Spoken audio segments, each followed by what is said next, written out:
Some relationships only last because one person keeps tolerating disrespect.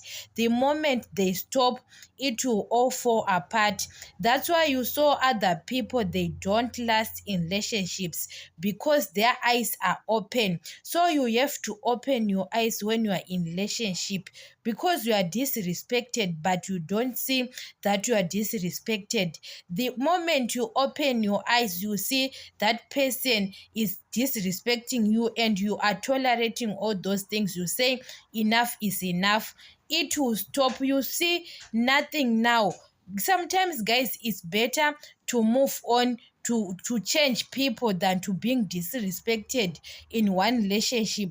That person wronged you every time, cheating on you every time, asking forgiveness, you say it's okay and you move on like nothing happened. And that person continuing to do the same thing, you forgive that person. So it's better to change. Or people, they say your relationships don't last, what. Yes, your relationships don't last because you open your eyes. You don't want to be played by people, because people, guys, they can play you. Your relationship lasts for 5 years, 10 years, because you are the one who are tolerating all those things.